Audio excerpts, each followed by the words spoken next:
Marcus Kellerman had killed 17 people in his career. Each death was clean, efficient, and profitable. But when he climbed through the window of Sarah Chun's apartment on that rainy Thursday night, expecting to find his 18th victim, he discovered something that would shatter everything he thought he knew about right and wrong. 4 little girls were crying beside a hospital bed that had been moved into the living room, and the woman he'd been paid $50,000 to eliminate was already dying. Before we jump back in, tell us where you're tuning in from, and if this story touches you, make sure you're subscribed because tomorrow I've saved something extra special for you. The contract had come through Viktor Petrov, the same Russian, who'd been feeding Marcus jobs for the past 8 years. Clean work, Viktor always said. No complications, no witnesses, no questions. Marcus had built his reputation on those 3 principles, and they'd served him well enough to buy a house in the suburbs and maintain the facade of being a freelance security consultant. The target was Sarah Chun, 34 years old, a former pharmaceutical researcher who'd apparently crossed the wrong people. The file contained her address, her daily routine, and a photo of a woman with kind eyes and graying hair pulled back in a practical ponytail. Nothing about her seemed particularly threatening, but Marcus had learned not to question the motives of his clients. People got themselves killed for all sorts of reasons, and it wasn't his job to play judge and jury. He'd spent 3 days observing Sarah's apartment building on Maple Street. The red brick structure sat in a quiet neighborhood, where families walked their dogs and children played hopscotch on the sidewalks. It was the kind of place where people knew their neighbors' names and left their doors unlocked. Marcus had always found such neighborhoods unsettling in their normalcy. Sarah's routine was predictable. She left her 3rd-floor apartment every morning at 8:15, walked 6 blocks to the metro station, and returned home around 6:30 each evening. On Tuesday and Thursday nights, she stayed out until nearly midnight, though Marcus couldn't determine where she went during those extended absences. The building had minimal security, just a buzzer system that could be bypassed with basic tools. Thursday night arrived with a steady rain that would muffle any sounds and keep most residents indoors.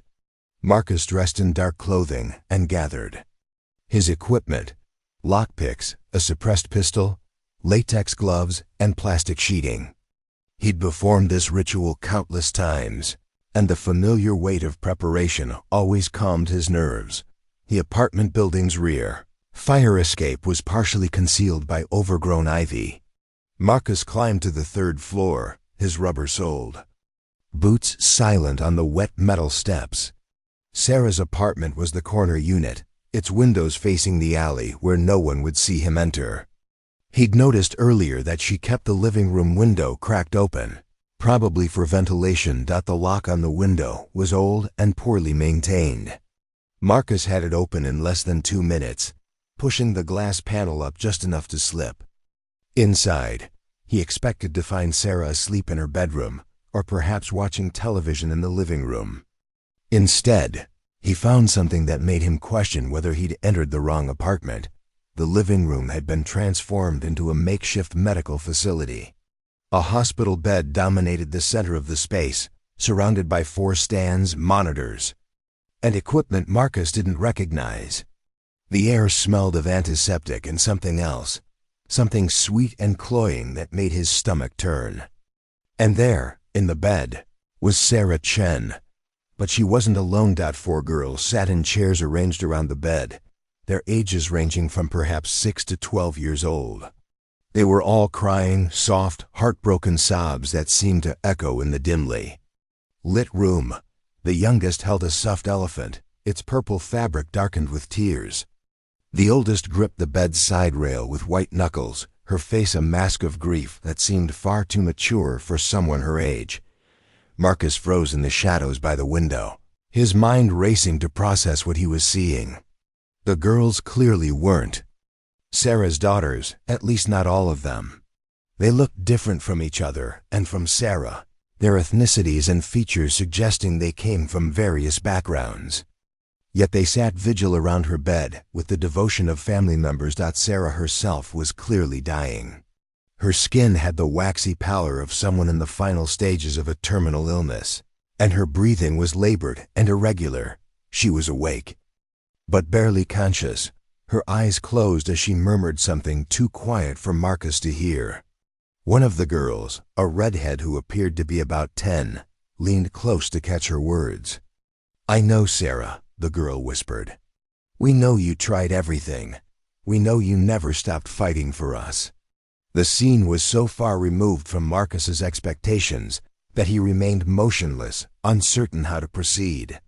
He'd never encountered children during a job, and his contracts explicitly avoided situations involving minors. Victor had assured him this would be straightforward, but nothing about this situation was straightforward. The youngest girl, who couldn't have been more than 6, looked up from her stuffed elephant and spoke in a voice thick with tears. "Is she going to heaven, Emma?" The redhead, apparently named Emma, reached over and took the younger girl's hand. "Yes, Lily, she's going to heaven, and she won't hurt anymore. But what about us?" asked another girl, this one with dark skin and braided hair. "What happens to us when she's gone?" Marcus felt something uncomfortable twist in his chest. These children were clearly devoted to Sarah, and their fear was palpable. Whatever relationship they had with the dying woman, it was built on love and trust.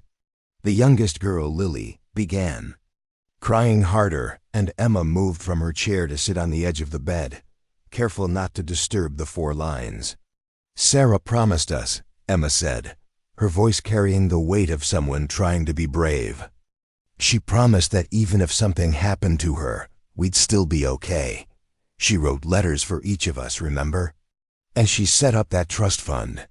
"But letters aren't the same as having her here," protested the third girl, whose accent suggested she might be from Eastern Europe. "Letters can't make us feel safe when the nightmares come." Marcus realized he was witnessing something intensely private, a family saying goodbye to someone they loved. The problem was that this family didn't fit any conventional definition, and Sarah Chun was supposed to be dead by morning. His client had paid him to eliminate a pharmaceutical researcher, not a dying woman surrounded by grieving children. He began to back toward the window, intending to leave and contact Victor for clarification. But as he moved, his foot caught the edge of a small table, sending a glass of water tumbling to the floor. The sound was sharp in the quiet room, and all 4 girls turned toward the window where Marcus stood. For a moment, nobody moved. The children stared at him with wide eyes, their faces reflecting confusion and fear. Marcus had been trained to handle witnesses, but these weren't witnesses to a crime.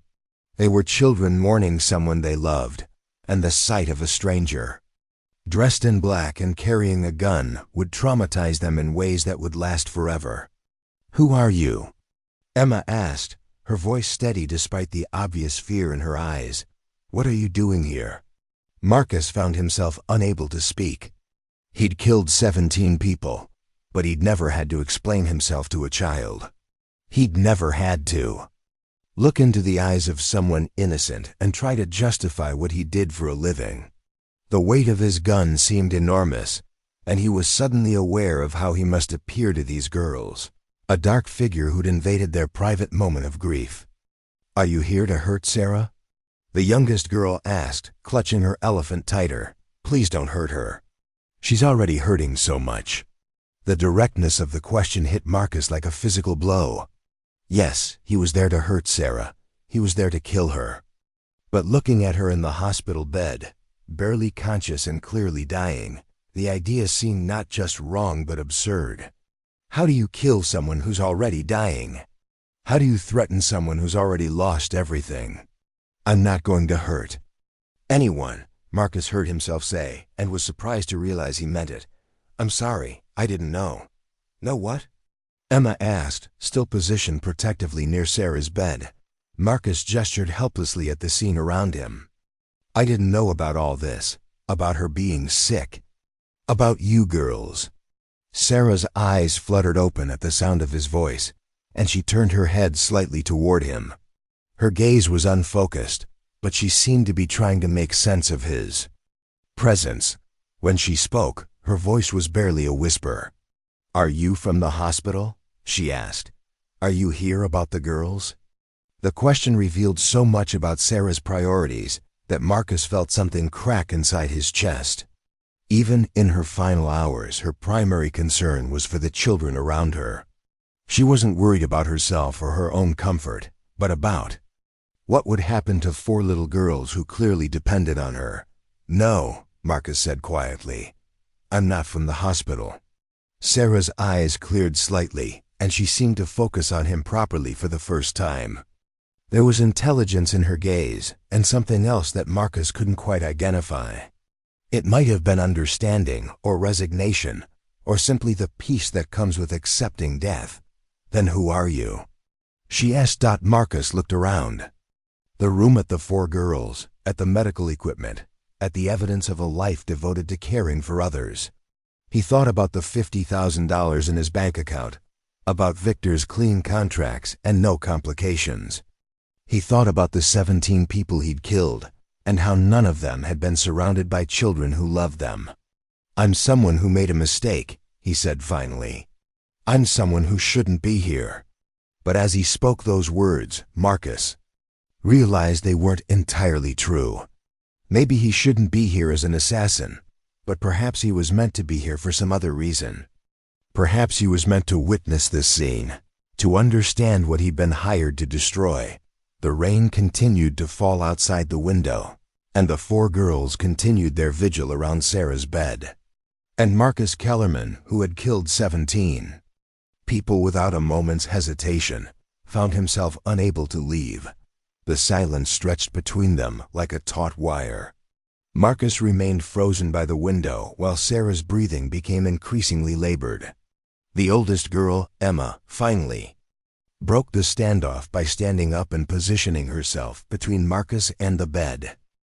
Preparing and narrating this story took us a lot of time, so if you are enjoying it, subscribe to our channel. It means a lot to us. Now back to the story.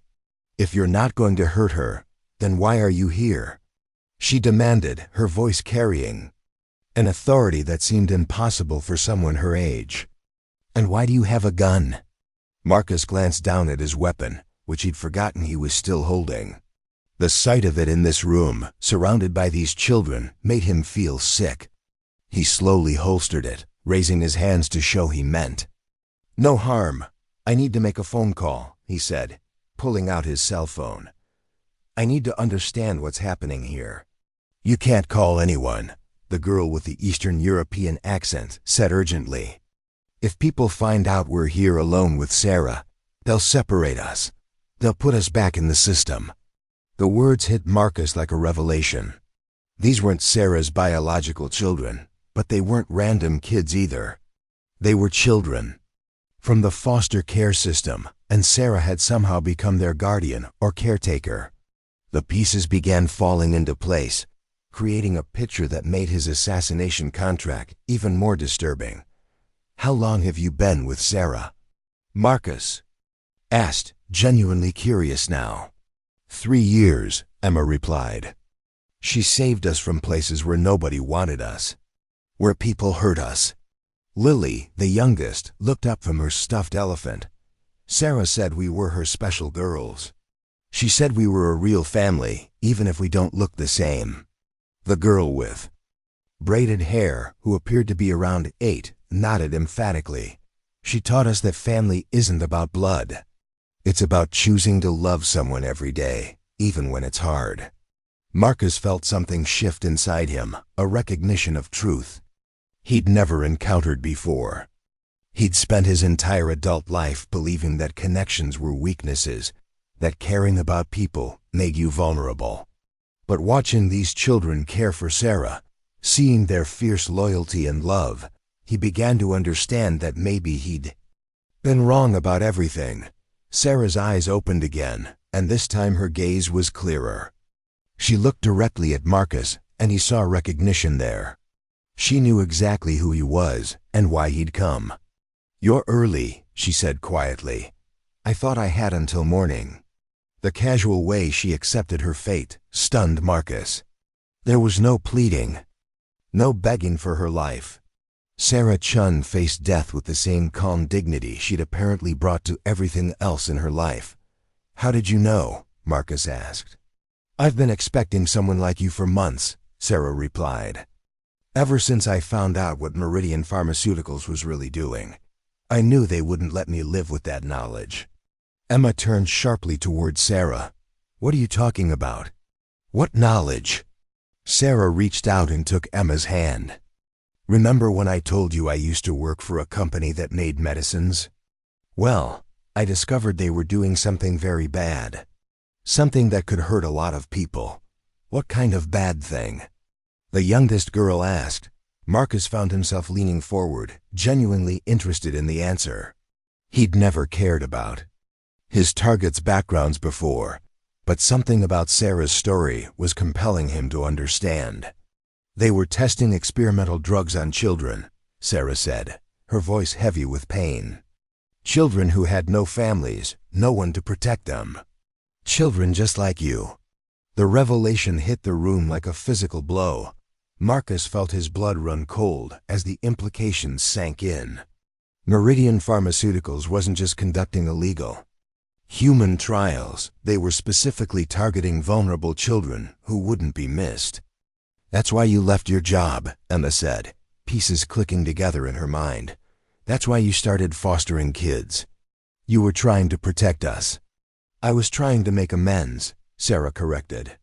"I'd worked there for years without knowing what was happening in the lower levels. When I found out, I tried to expose them, but they had too much money and too many connections. So I did the only thing I could do. I got some of you out." Marcus stared at the four girls, understanding dawning on him. "These children were part of the trials," Sarah nodded weakly. "Emma was 12 when they started giving her experimental antidepressants. She was having seizures by the time I found her file. Lily was given hormone treatments that nearly killed her. Aina," she gestured to the girl with braided hair, "was part of their pain medication study. And Katya," she indicated the girl with the Eastern European accent, "was given experimental cancer drugs even though she was perfectly healthy." The scope of the horror was overwhelming. Marcus had killed people for money, but he'd never encountered evil on this scale. Children had been tortured in the name of science, their bodies used as test subjects for drugs that could have killed them. "How many others are there?" Marcus asked. "Hundreds," Sarah whispered. "Maybe thousands. The trials have been going on for 15 years, and they cover multiple states. They target kids who age out of foster care, homeless teenagers, children in group homes. Anyone who won't be missed." Emma wiped tears from her eyes. "Is that why you're sick? Because you tried to help us?" Sarah's smile was sad but genuine. "I got sick because life is unfair sometimes. But I'm not sorry about trying to help you. You four are the best thing I ever did with my life." Marcus felt something break inside him. He'd spent 8 years killing people for money, telling himself it was just business. But Sarah had risked everything to save 4 children she didn't even know, and now she was dying while they maintained their vigil around her bed. "What happens to them when you're gone?" he asked. "I've arranged for them to go to separate families," Sarah said. "Good people who will love them. I have their placement letters in my desk drawer." "No," Aina said firmly. "We don't want separate families. We want to stay together. We're sisters," Lily added. "You can't break up sisters." Emma stood up straighter. "We've talked about this. If something happens to Sarah, we're going to run away together. We'll take care of each other. 4 children can't survive on their own," Marcus heard himself saying. "You need adults to help you." "Adults hurt us," Katya said bitterly. "Adults put us in cages and gave us poison and called it medicine. Adults left us in houses where men did terrible things to us. Sarah is the only adult who ever protected us." The raw pain in her voice made Marcus's chest tighten. These children had been failed by every system designed to protect them, and now they were about to lose the one person who'd ever shown them genuine love. "There has to be someone else," Marcus said. "Sarah, didn't you have any family? Any friends who could help?" Sarah shook her head. "I was an only child. My parents died years ago, and I couldn't ask friends to take on 4 traumatized children. It wouldn't be fair to any of them." "But the foster families you arranged are good people," Sarah interrupted. "But they don't understand what these girls have been through. They don't know about the nightmares, the panic attacks, the trust issues. They think love is enough, but sometimes love isn't enough." Marcus looked around the room at the 4 girls, each dealing with their grief in their own way. Emma was trying to be strong for the others, but her hands were shaking. Aina was rocking back and forth, a self-soothing behavior that spoke to deep trauma. Katya stared at the wall with empty eyes, already beginning to shut down emotionally. And Lily clutched her stuffed elephant like a lifeline, tears streaming down her face. "What if they stayed together?" Marcus asked suddenly. "What if someone adopted all 4 of them?" Sarah's eyes filled with tears. "That was my dream. But it's almost impossible to find someone willing to take 4 children, especially older children. With special needs, the system doesn't work that way." "The system failed them once already," Marcus said. "Maybe it's time to work outside the system." Emma looked at him with new interest. "What do you mean?" Marcus wasn't sure what he meant. He was a killer, not a social worker. He knew nothing about children or families or legal adoption procedures. But looking at these 4 girls, seeing their love for each other and their devotion to Sarah, he felt something he'd never experienced before. He felt responsible. "I mean, maybe there's another way," he said slowly. "Maybe someone could take care of you without going through official channels, like what Sarah did," Aina asked. "Sarah had a house and a job and legal documentation," Emma pointed out.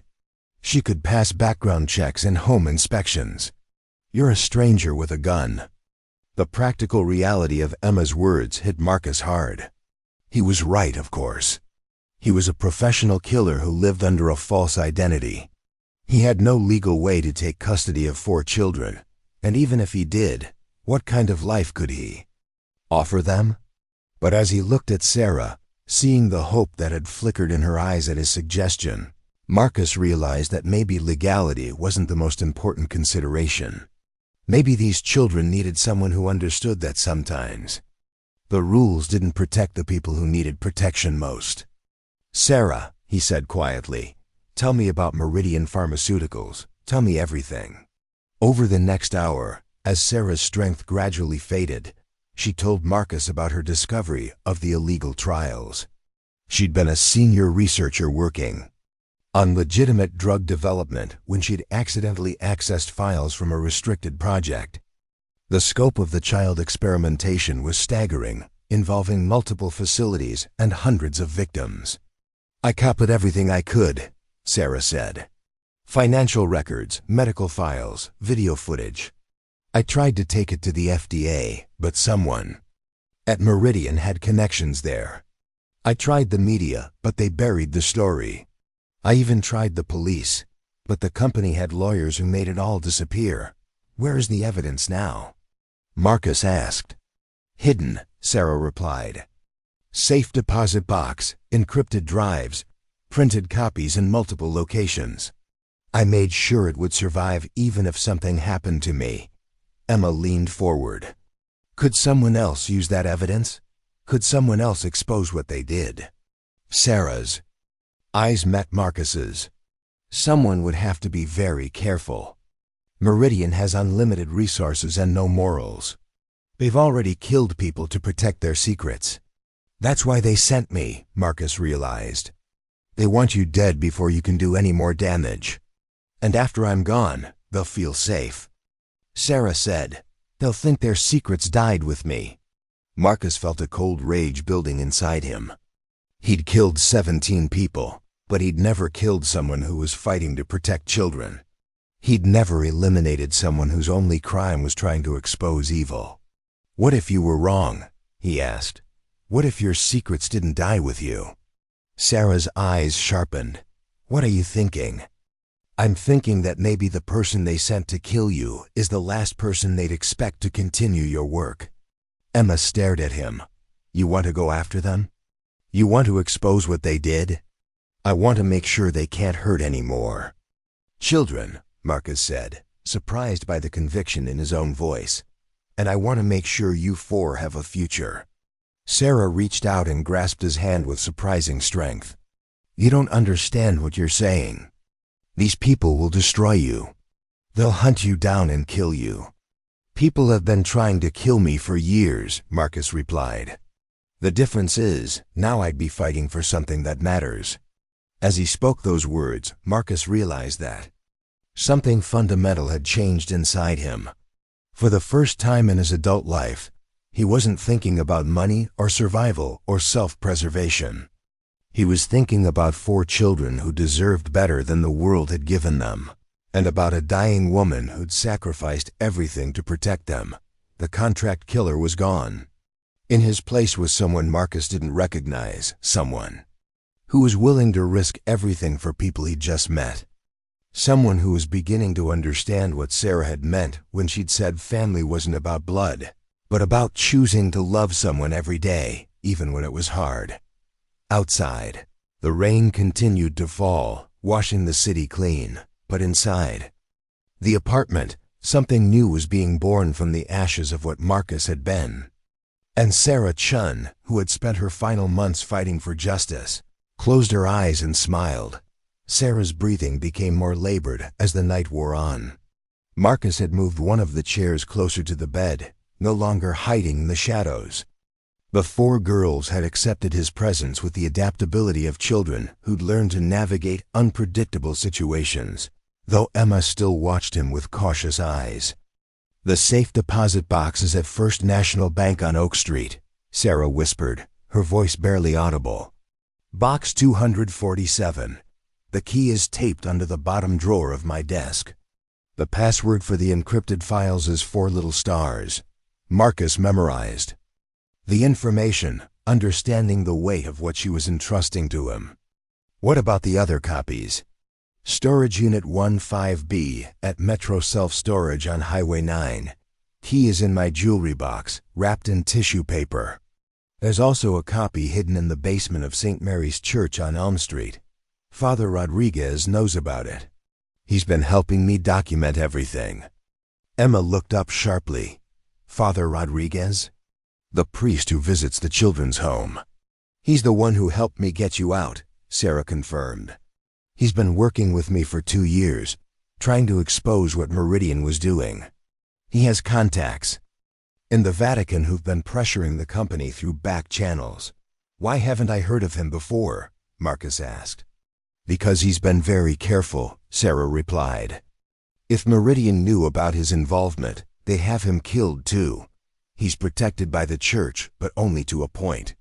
Kautia, who had been silent for most of the evening, suddenly spoke up. "The man with the white coat, he's still out there, isn't he?" "Dr. Morrison?" Sarah's face darkened. "Dr. Harold Morrison is Meridian's head of pediatric research. He's the one who designed the protocols for the child trials. He's also the one who personally oversaw the most brutal experiments." "He hurt you," Aina said, taking Katya's hand. "I remember you told us about him." "He did more than hurt me," Katya replied, her voice flat and emotionless. "He said I was his special project. He said I was going to help him make medical history." The clinical detachment in her voice made Marcus's blood run cold. He'd seen that same emotional shutdown in war veterans who'd experienced unspeakable trauma. The fact that a child was displaying it spoke to horrors beyond imagination. "What did he do to you?" Marcus asked gently. Katya stared at the wall for a long moment before answering. "He gave me cancer, real cancer.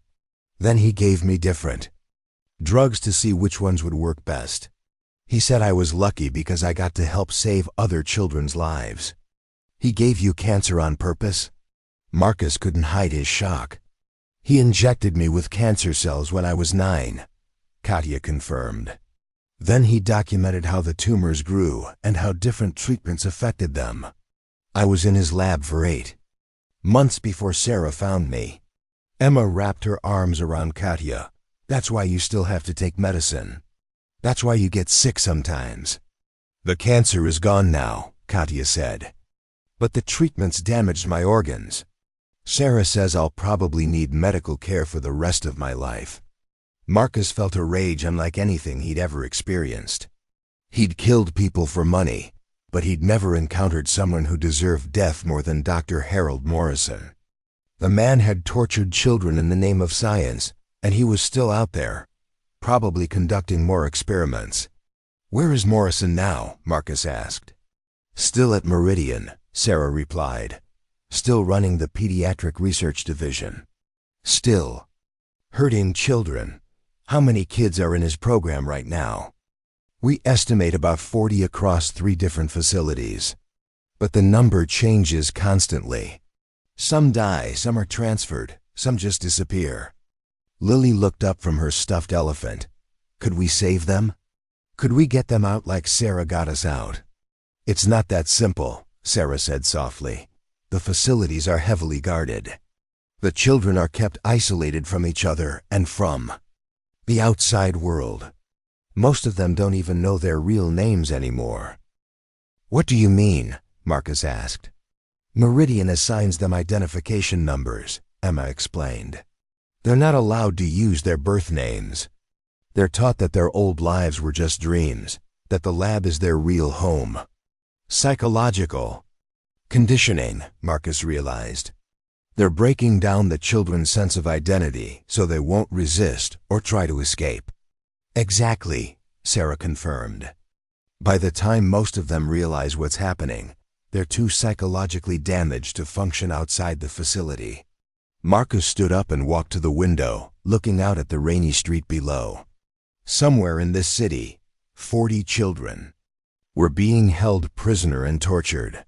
Somewhere, Dr. Morrison was planning his next experiment.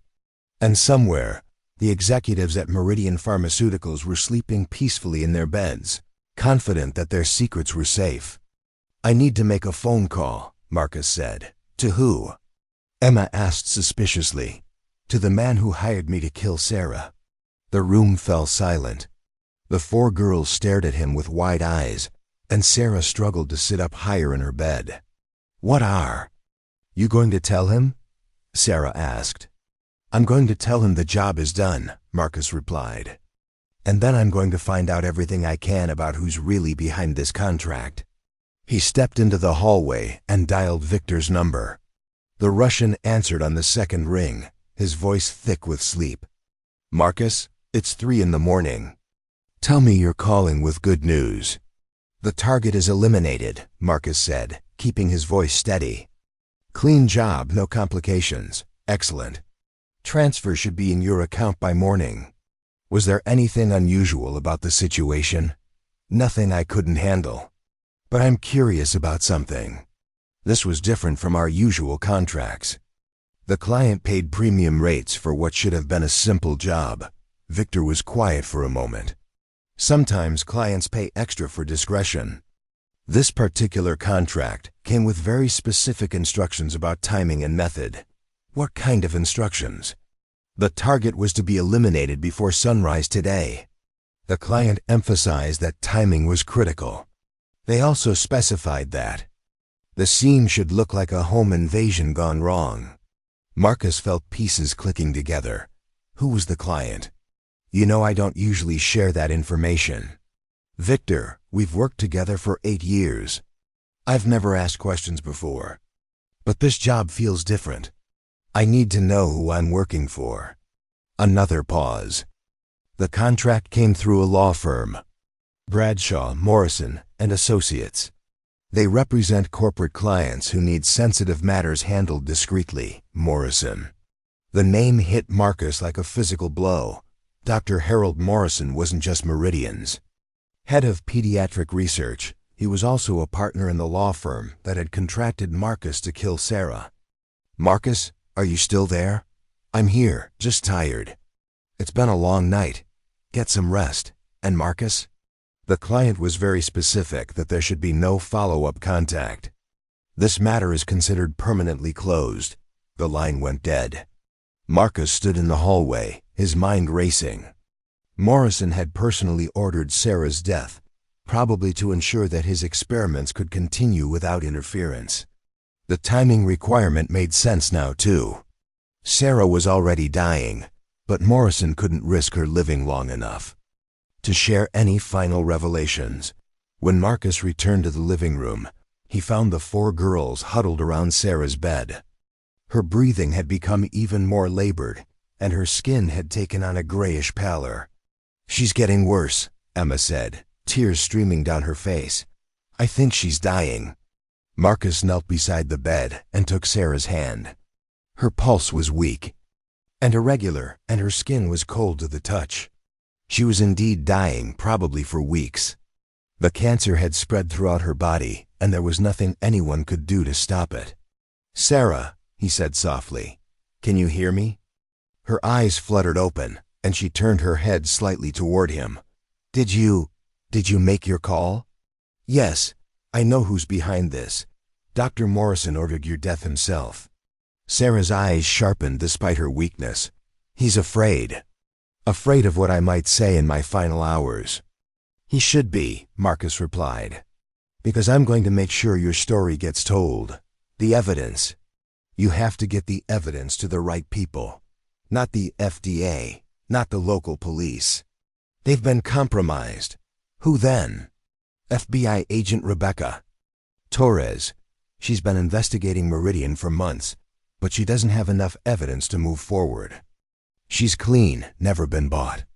Her contact information is in the safe deposit box." Marcus nodded, memorizing the name. "What about the girls? I meant what I said about keeping them together." Sarah's grip on his hand tightened. "Promise me," she whispered. "Promise me you'll take care of them. Promise me you won't let them be separated." "I promise," Marcus said, and meant it. "They're not just victims," Sarah continued. "They're survivors. They're strong and smart and brave. They deserve a chance at a real life." "They'll have one," Marcus assured her. "I'll make sure of it." Sarah smiled weakly.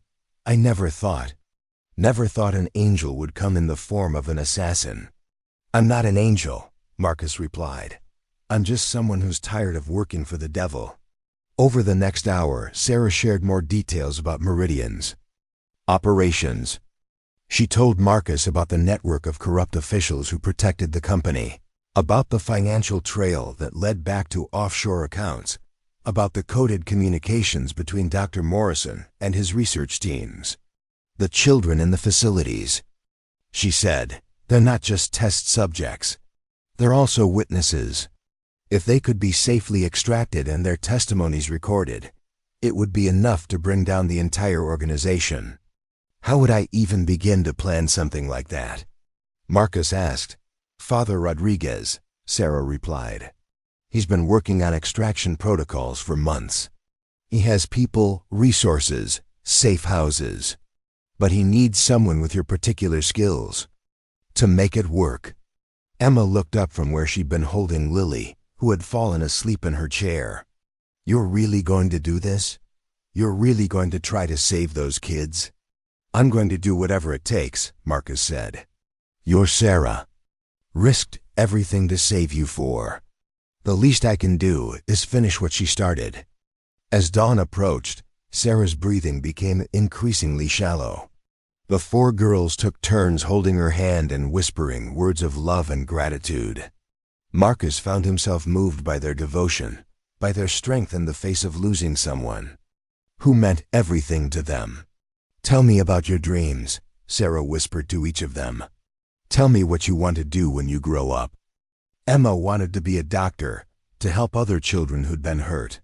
Aina wanted to be a teacher, to show kids that learning could be fun and safe. Katya wanted to be a lawyer, to fight for people who couldn't fight for themselves. And Lily wanted to be a veterinarian, to take care of animals who needed love. "You're all going to do wonderful things," Sarah told them. "You're going to change the world." At 6:47 a.m., as the first rays of sunlight filtered through the apartment windows, Sarah Chun drew her last breath. She died surrounded by the 4 children she'd saved, holding the hand of the man who would continue her fight for justice. The room fell silent, except for the soft sounds of weeping. Marcus found himself crying too, mourning a woman he'd known for only a few hours, but who had fundamentally changed his understanding of what it meant to be human. Emma was the first to speak. "What happens now?" Marcus wiped his eyes and looked at the 4 girls who were now his responsibility. "Now we make sure her sacrifice wasn't in vain. Now we get justice for her and for all the other children who've been hurt. And we stay together?" Lily asked, her voice small and scared. "We stay together," Marcus promised. "We're a family now." As he spoke those words, Marcus realized that everything had changed. He was no longer Marcus Kellerman, professional assassin. He was no longer a man who lived alone and trusted no one. He was now the guardian of 4 traumatized children and the keeper of secrets that could bring down one of the most powerful corporations in the country. The phone in his pocket buzzed with a text message. His bank account had been credited with $50,000, payment for completing the contract on Sarah Chun. But as he looked at the money notification, Marcus felt only disgust. He'd been paid to eliminate someone who'd dedicated her life to protecting children, and he'd taken the money from the very people who'd been torturing those children. It was time to make some changes. It was time to use his skills for something other than murder. It was time to become the kind of man these 4 girls deserved to have in their lives.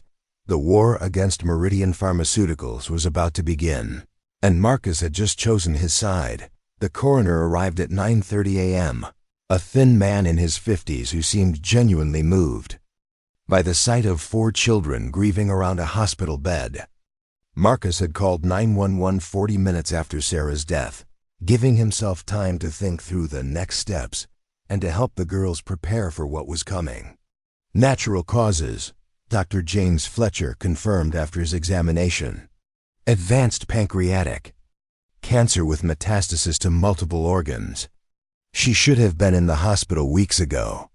She wanted to die at home, Emma said firmly. She wanted to be with us. Dr. Fletcher's expression softened. "Are you her daughters?" "We're her family," Aina replied, which wasn't exactly an answer, but wasn't a lie either. Marcus had spent the time before the coroner's arrival coaching the girls on what to say. They would stick to the truth as much as possible. Sarah had been sick for months. She'd been their guardian, and they'd been caring for her at home. They would not mention the pharmaceutical conspiracy, the evidence, or Marcus's original purpose for being there. "And you are?" Dr. Fletcher asked Marcus. "David Walsh," Marcus replied, using one of his alternate identities. "I'm a family friend. Sarah asked me to help with the arrangements." "Do you have documentation of guardianship for these children?" Marcus nodded, pulling out papers Sarah had given him from her desk drawer. The documents appeared legitimate, naming him as the children's temporary guardian in the event of Sarah's death. He had no idea how she'd managed to create such convincing forgeries on such short notice, but Sarah had clearly been planning for this moment.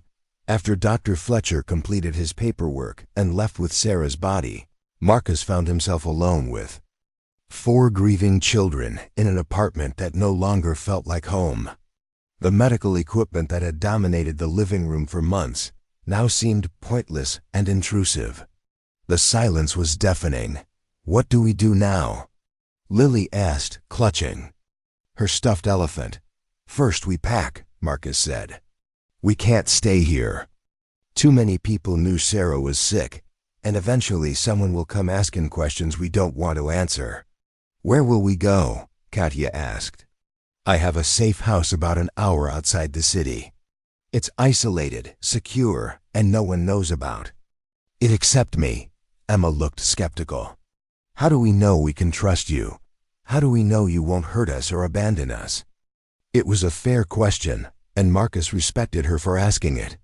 These children had been betrayed by adults before, and they had every right to be cautious. "You don't know," Marcus admitted. "All you have is my word, and I understand that might not be enough. But Sarah trusted me with your lives, and I'm going to honor that trust whether you believe me or not." Sarah was dying, Emma pointed out. Maybe she wasn't thinking clearly. "Sarah was one of the smartest people I've ever met," Marcus replied. "Even dying, she was sharper than most people on their best day. She chose to trust me because she saw something in me that I'm only beginning to see in myself." Over the next 2 hours, they packed the girls' belongings. Marcus was struck by how little they owned. 4 children, and all their possessions fit into 3 small suitcases and a couple of cardboard boxes. It was a stark reminder of how they'd entered Sarah's life with nothing but the clothes on their backs. While the girls gathered their things, Marcus retrieved Sarah's evidence files from their hiding places. The safe deposit box yielded multiple encrypted hard drives, printed documents, financial records, and a detailed letter explaining everything Sarah had discovered. The storage unit contained backup copies and additional evidence, including video recordings that made Marcus's stomach turn. He watched just enough of the footage to understand its significance. Children, some as young as 5, being subjected to medical procedures that were clearly causing them pain. Dr. Morrison's voice could be heard off camera, calmly instructing his staff to increase dosages or try different injection sites. The clinical detachment in his tone while children screamed was more disturbing than any violence Marcus had ever witnessed. The church basement yielded the most recent evidence, including correspondence between Meridian executives discussing the disposal of children who had become too damaged to continue in the trials.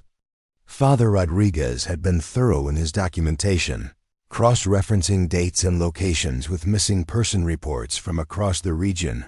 By noon, they were ready to leave. Marcus loaded their belongings into his SUV while the girls took a final look around the apartment that had been their home for 3 years. He found Emma standing in Sarah's bedroom, staring at the empty bed. "She used to read to us every night," Emma said quietly. "Even when she was so sick she could barely sit up, she'd read us stories. She said imagination was the one thing no one could ever take away from us." "What was her favorite story?" Marcus asked. "The ones she made up herself." "Stories about 4 brave princesses who saved their kingdom from evil wizards. She said we were the princesses, and someday we'd use our powers to help other people." Marcus felt something tighten in his chest. Maybe she was right. Maybe you will. The drive to Marcus's safe house took them through rural countryside that gradually became more isolated. The girls were quiet during the trip, each lost in their own thoughts. Marcus used the time to plan their next moves and to call Father Rodriguez from a burner phone. "Mr. Kellerman?" The priest's voice was cautious. "Sarah Chun died this morning," Marcus said without preamble. "She gave me your name and told me you've been working together. I've been expecting this call for weeks. Are the children safe?" "There. With me. Sarah asked me to continue her work." "And you've agreed to do this? You understand what you're up against." "I'm beginning to," Marcus replied. "We need to meet, tonight, if possible." Father Rodriguez gave him the address of a small diner 20 miles from Marcus's safe house. They arranged to meet at 8 p.m., and Marcus hung up feeling slightly more hopeful. If Sarah had trusted this priest, then maybe Marcus wasn't as alone in this fight as he'd thought.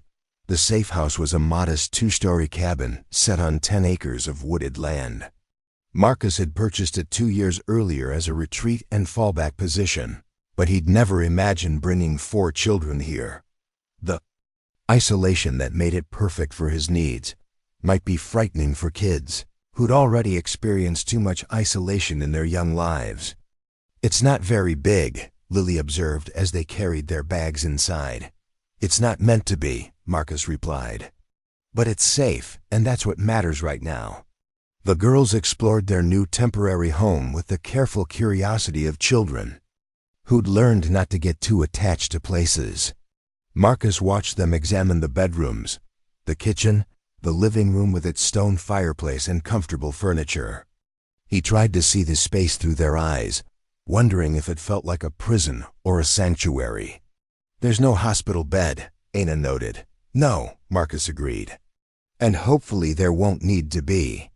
Emma joined him in the kitchen while he prepared. "Lunch. This is where you live when you're not working?" "Sometimes.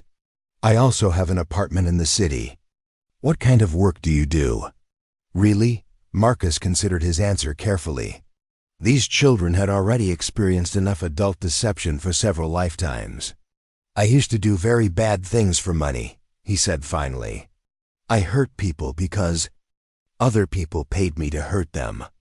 Like what Meridian did to us. Different, but equally wrong. I told myself it was just business, that I was just doing a job. But I was really just choosing money over morality." Emma studied his face.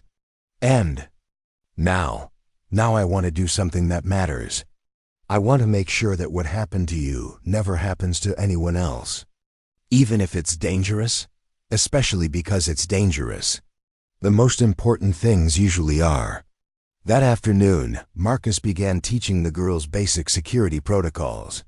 How to recognize if they were being followed, how to communicate without words, how to hide quickly and quietly if necessary. He tried to present it as a game, but they were too smart to be fooled. "Are people going to try to hurt us?" Lily asked. "I hope not," Marcus replied honestly. "But the people we're fighting are very powerful and very ruthless.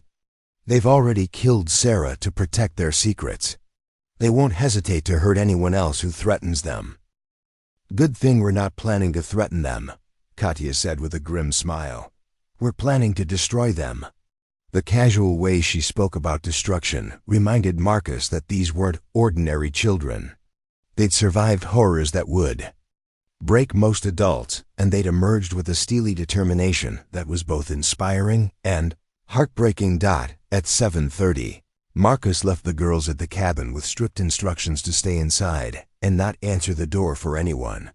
Emma was in charge, and she'd proven herself capable of keeping the others safe. Still, leaving them alone felt like tearing off a piece of his soul. The diner was a classic American establishment, the kind of place where truckers and farmers gathered for coffee and conversation. Father Rodriguez was easy to spot, a man in his 60s wearing civilian clothes, but carrying himself with the unmistakable bearing of a priest. His eyes held the same combination of compassion and steel that Marcus had seen in Sarah's. "You're not what I expected," Father Rodriguez said as Marcus slid into the booth across from him. "What did you expect?" "Someone older. Someone harder. Sarah described you as a man who'd lost his way, but I see someone who's found his purpose." "My purpose is protecting 4 children and stopping the people who hurt them." "In that order?" Marcus considered the question. "If I have to choose, the children come first. But I don't think I'll have to choose. Protecting them and stopping Meridian are the same mission." Father Rodriguez smiled. "Sarah was right about you. You understand what she understood, that some fights are worth any sacrifice. Tell me about the extraction plans." For the next hour, Father Rodriguez outlined a network of resources that impressed Marcus with its scope and sophistication.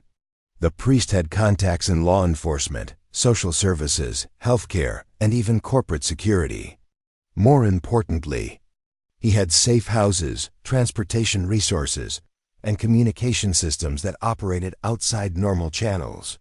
The 40 children currently in Meridian's facilities are spread across 3 locations, Father Rodriguez explained. The main research center is in Pennsylvania, about 6 hours from here.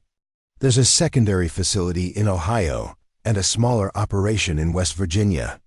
How do you know so much about their operations? Some of the security guards have consciences. Some of the medical staff can't sleep at night. Some of the administrative personnel keep copies of files that disturb them. When you're systematically abusing children, It's difficult to maintain complete operational security. What's the plan? Simultaneous raids on all 3 facilities, timed to coincide with shift changes when security is minimal. We extract the children, document everything we can, and get them to safety before Meridian can respond. That's a military-level operation. Do you have military-level resources? Father Rodriguez's smile was enigmatic. I have faith, Mr. Kellerman, and sometimes faith can move mountains. What about the FBI agent Sarah mentioned? Rebecca Torres? Agent Torres has been building a case against Meridian for 8 months, but she needs more evidence to get warrants. Sarah's files will give her what she needs, but the timing has to be perfect. If we move too early, Meridian will destroy evidence and relocate their operations. If we move too late, more children will die. Marcus felt the weight of responsibility settling on his shoulders.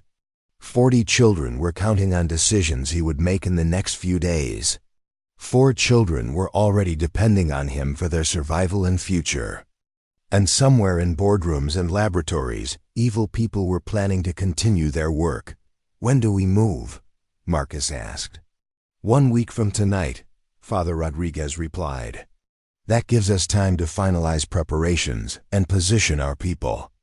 It also gives you time to get your girls somewhere completely safe. They're not going anywhere without me. Mr. Kellerman, this operation will be extremely dangerous. If something goes wrong, then I'll make sure nothing goes wrong, Marcus interrupted. Those children have already lost one parent figure. They're not losing another. Father Rodriguez studied him for a long moment. You've changed, haven't you? This morning you were a killer for hire. Tonight you're a father willing to die for his children. Sarah changed me, Marcus admitted. Watching her die surrounded by children who loved her, seeing what real courage looks like, understanding what family actually means, I can't go back to who I was. Good, Father Rodriguez said. Because the man you were couldn't do what needs to be done, but the man you're becoming might be able to save them all. As they parted ways in the parking lot, Father Rodriguez handed Marcus a secure phone and a thick envelope of documents. Emergency contacts, backup plans, and financial resources, the priest explained. Sarah left instructions for accessing hidden accounts she'd established for situations like this. She thought of everything, including trusting a killer to become a protector. Especially that, Father Rodriguez replied. She believed that redemption was possible for anyone willing to pay the price. The question is, are you willing to pay it? Driving back to the cabin, Marcus considered the priest's words. Redemption would require him to risk everything, to potentially sacrifice his life for children he'd known for less than 24 hours. A day ago, such a choice would have been incomprehensible. Tonight, it felt like the only choice worth making. Cabin was dark when he returned, but Marcus could see the girls silhouetted in the upstairs windows, watching for his return. They'd waited up for him despite their exhaustion, unwilling to sleep until they knew he'd come back safely. As he pulled into the driveway, Marcus realized that somewhere between climbing through Sarah's window and driving home to 4 children who were counting on him, he'd become someone entirely different. He'd become someone worth becoming. The war against Meridian Pharmaceuticals would begin in 7 days. But tonight, he was just a man coming home to his family, carrying in his hands the tools that might save 40 children and destroy the monsters who'd been hurting them. For the first time in his adult life, Marcus Kellerman felt like he was exactly where he belonged. 3 days into their new life at the cabin, Marcus received a call that changed everything. The secure phone Father Rodriguez had given him buzzed at 4:17 a.m., jolting him awake from the first peaceful sleep he'd had in months. They know. Father Rodriguez's voice was tight with urgency. Meridian knows Sarah is dead, and they know the evidence is missing. Marcus slipped out of his bedroom and moved to the kitchen, careful not to wake the girls. How do they know? Someone broke into Sarah's apartment last night. Professional job, very thorough. They went through everything, including places where normal burglars wouldn't look. They also hit the bank and the storage unit. The safe deposit box? Empty. They had paperwork, probably forged, claiming to be executors of Sarah's estate. Same with the storage unit. Whatever Sarah left for us is gone. Marcus felt his stomach drop. What about the church? That's the only location they didn't hit, probably because they don't know about my involvement yet. But it's only a matter of time. We need to move those files today. Already done. I retrieved everything at midnight and moved it to a secure location. But Marcus, there's something else. They're looking for the girls. The words hit Marcus like a physical blow. What do you mean? I have a contact at Child Protective Services. Yesterday afternoon, someone claiming to be a relative of the children filed papers requesting an emergency custody hearing. They're claiming Sarah kidnapped them from their biological families. That's impossible. The girls told me their families were either dead or had abandoned them. It doesn't matter if it's true. Meridian has enough money and influence to create whatever documentation they need. They're going to use the legal system to get the children back, and once they have them. Marcus didn't need Father Rodriguez to finish the sentence. If Meridian got custody of Emma, Anna, Katya, and Lily, the girls would disappear into the same system that had already tortured them once. They might never be seen again. How long do we have? The hearing is scheduled for tomorrow morning. If you and the girls don't appear, they'll issue warrants for kidnapping and child endangerment. And if we do appear, then you'll be walking into a trap. Meridian will have people at the courthouse, and the judge has probably already been bought or threatened. Marcus ran his hand through his hair, thinking furiously. Every option seemed to lead to disaster. If they ran, they'd be fugitives. If they stayed and fought through legal channels, they'd be playing a game rigged against them. If they appeared in court, they might be arrested or worse. There's another problem, Father Rodriguez continued. The operation to rescue the other children has been compromised. 3 of our inside contacts have been reassigned to different facilities, and security has been increased at all locations. Someone talked. Or someone's been watching us more carefully than we realized. Either way, we can't proceed as planned. Marcus walked to the window and looked out at the dark forest surrounding the cabin. Somewhere out there, people were hunting for 4 innocent children. Somewhere, 40 other children were trapped in laboratories, probably being subjected to increased security measures because adults had failed to protect them. What do you recommend? Marcus asked. Disappear. Take the girls and vanish completely. New identities, new location. Start over somewhere Meridian can't find you. And abandon the children in the facilities? Sometimes strategic retreat is the only option that preserves future possibilities. Marcus understood the logic, but he also understood what giving up would mean. 40 children would continue to suffer and die while he played house with 4 girls in some remote location. Emma, Anna, Katya, and Lily would grow up knowing that other children were experiencing the same horrors they'd escaped, and that the adults who could have saved them had chosen safety instead. No, Marcus said firmly. We're not running. Marcus, be reasonable. You're one man against a corporation with unlimited resources. I'm one man who's tired of letting evil people win because good people are afraid to fight back. When Marcus hung up, he found Emma standing in the kitchen doorway, having overheard enough of the conversation to understand their situation. They're coming for us, she said. It wasn't a question. Yes, and you're not going to let them take us. No, I'm not. Emma studied his face in the dim light filtering through the windows. What's the plan? Marcus was struck by her composure. Most 12-year-olds would be crying or panicking. Emma was ready to strategize.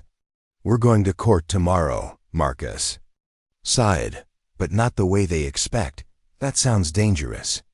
Everything worth doing is dangerous. Sarah taught me that. Over the next hour, Marcus explained the situation to all 4 girls. They listened with the serious attention of children who'd learned that adult problems often became their problems whether they wanted them to or not. "So they're going to claim we were kidnapped?" Aina asked. "That's their plan. They'll say Sarah took you away from loving families who've been searching for you." "But that's a lie," Lily protested. "Our families didn't want us. That's why we were in the system. Meridian has enough money to make lies look like truth," Marcus explained. "They can create fake documents, buy testimony, even convince judges that black is white if it serves their purposes." Katya, who had been silent during most of the discussion, finally spoke up. "What if we told our real stories? What if we told the judge about the experiments? They'd claim you were traumatized children with false memories, probably coached by adults with ulterior motives, so we can't win in court? Not playing by their rules, but that doesn't mean we can't win." Marcus spent the rest of the morning making preparations. He contacted his own network of resources, people who operated outside the law but followed their own moral codes. By noon, he had commitments from 3 different groups: a team of investigative journalists, a group of former military personnel who specialized in hostage rescue, and a collective of hackers who had no love for corporate corruption. The plan was ambitious to the point of recklessness, but it was the only approach that offered a chance of success. Instead of trying to fight Meridian on their terms, Marcus would force them to fight on his. That afternoon, Agent Rebecca Torres arrived at the cabin.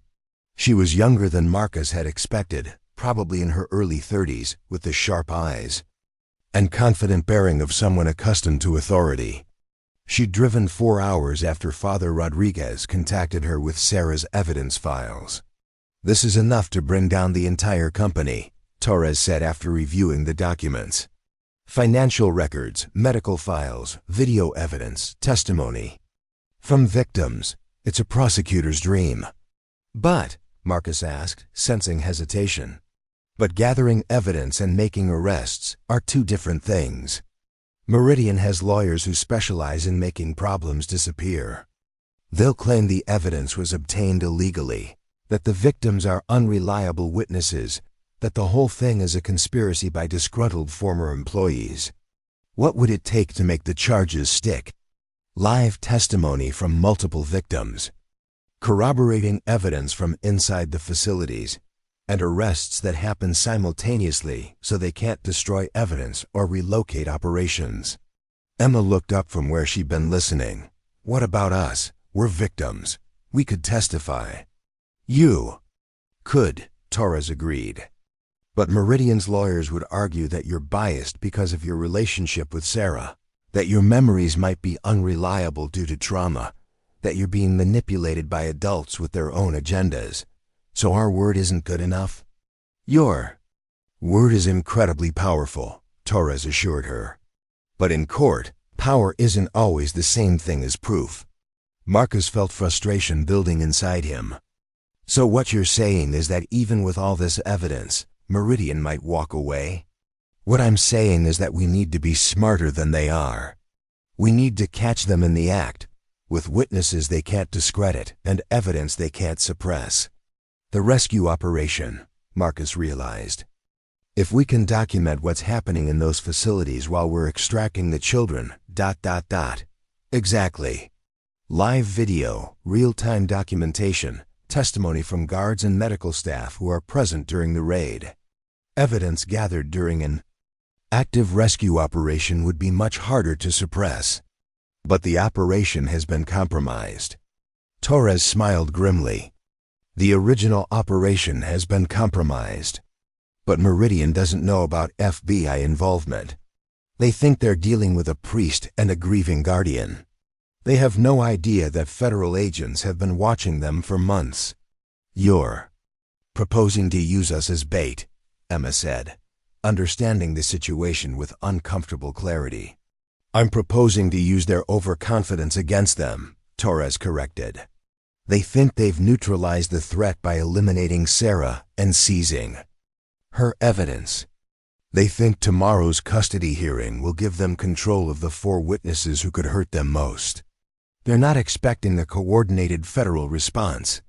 Marcus began to see the shape of the plan. You want them to take us to court tomorrow.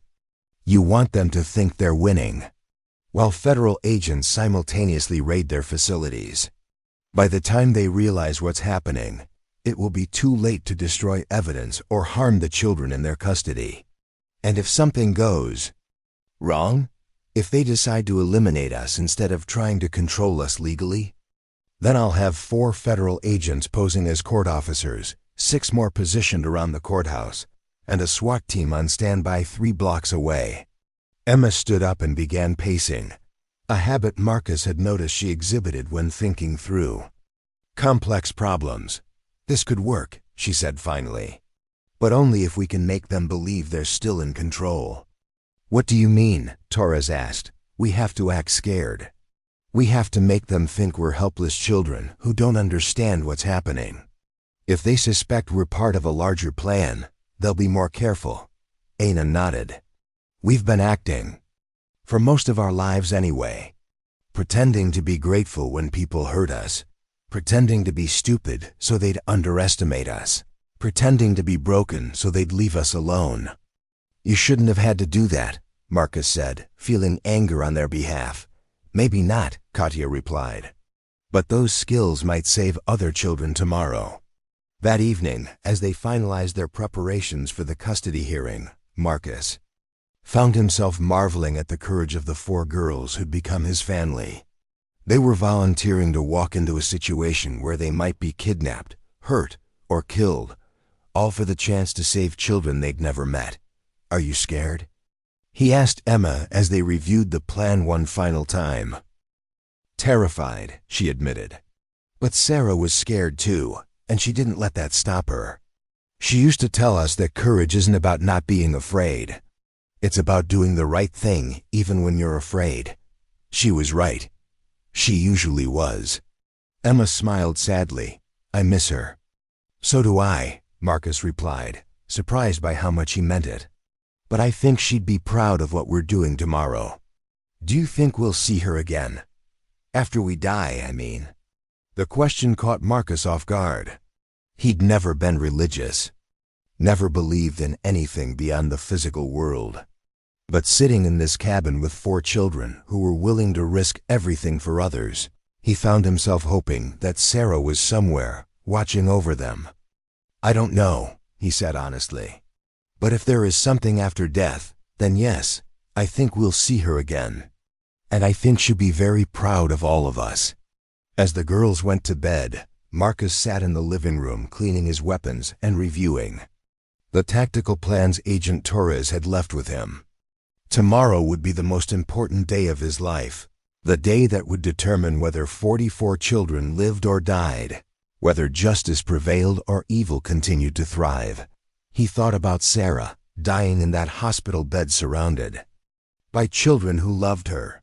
He thought about the courage it had taken for her to trust him with their lives. He thought about the choice he'd made to become someone worthy of that trust. Tomorrow, Marcus Kellerman would walk into a courtroom knowing that he might not walk out alive. But tonight, he was a man who'd found his purpose, sitting in a home filled with laughter and love, surrounded by a family he'd never expected, but couldn't imagine living without. For the first time in his life, Marcus understood what people meant when they talked about having something worth dying for. He also understood what they meant when they talked about having something worth living for. Both of those things were sleeping upstairs, trusting him to keep them safe and to help them save the world. The courthouse steps felt like walking into enemy territory. Marcus adjusted his tie, a gesture that looked nervous, but actually activated the recording device sewn into the fabric. Around him, the girls walked with carefully practiced uncertainty, their eyes wide and their movements hesitant. To any observer, they appeared to be frightened children clinging to an overwhelmed guardian. In reality, each girl wore a microtransmitter that would broadcast everything they heard to FBI agents positioned throughout the building. Emma carried a pen that was actually a GPS tracker. Ana's shoes contained panic buttons that would summon immediate federal response. Katya's bracelet held a tiny camera that could record video evidence. And Lily's stuffed elephant, which she'd insisted on bringing, concealed a powerful listening device. "Remember," Marcus whispered as they approached the courthouse entrance, "we're scared and confused.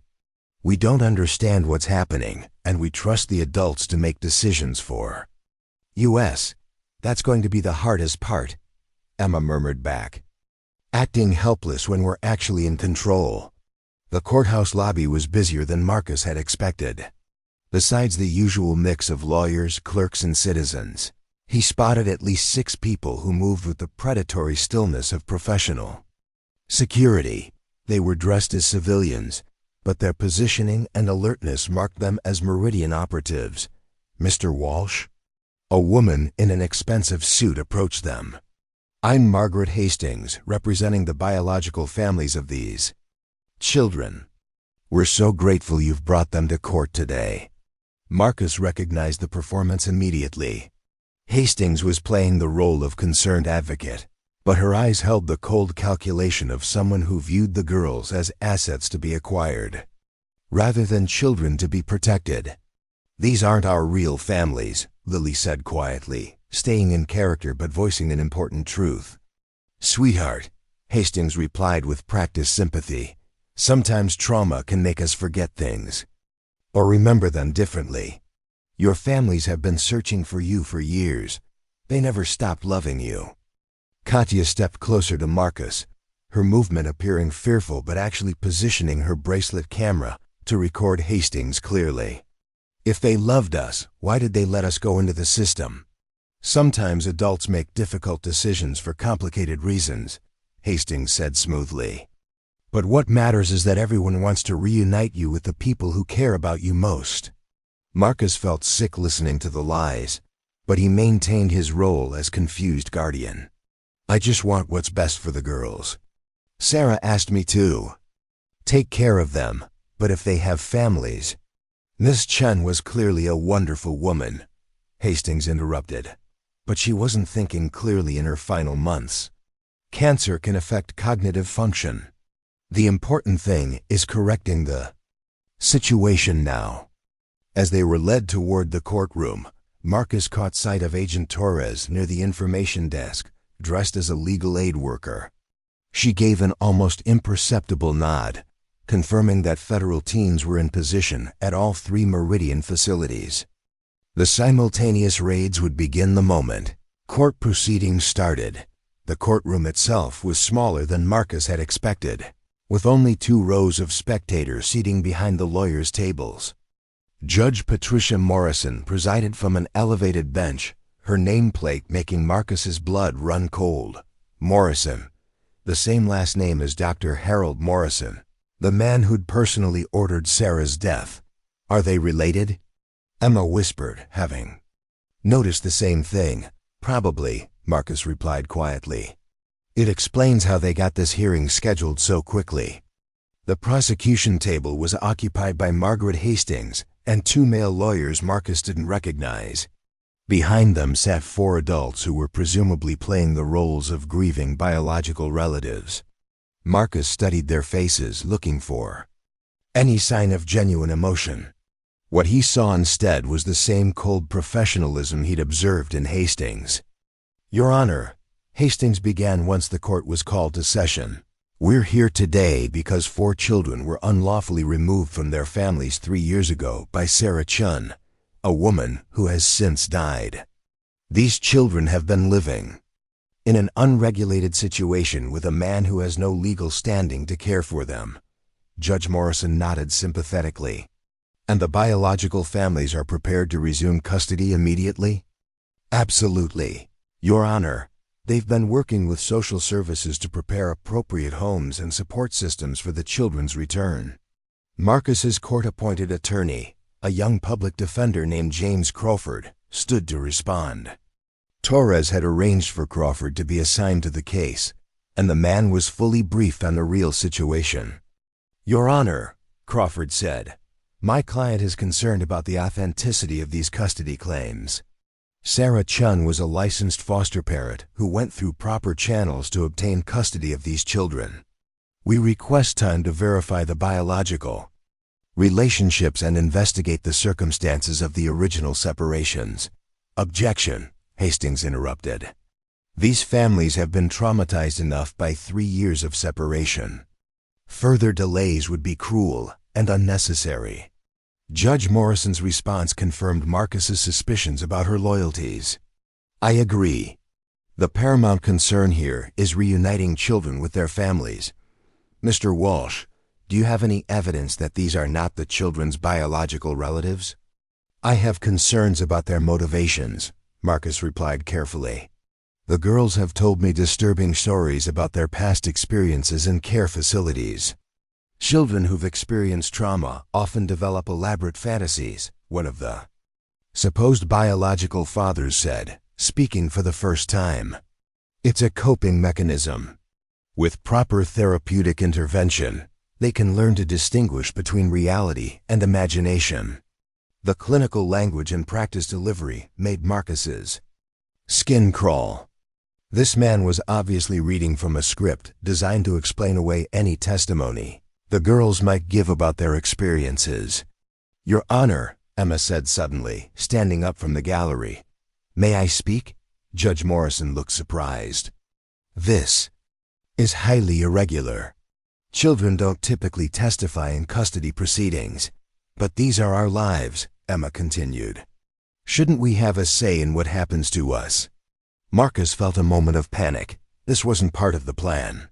Emma was supposed to act confused and frightened, not assertive and articulate.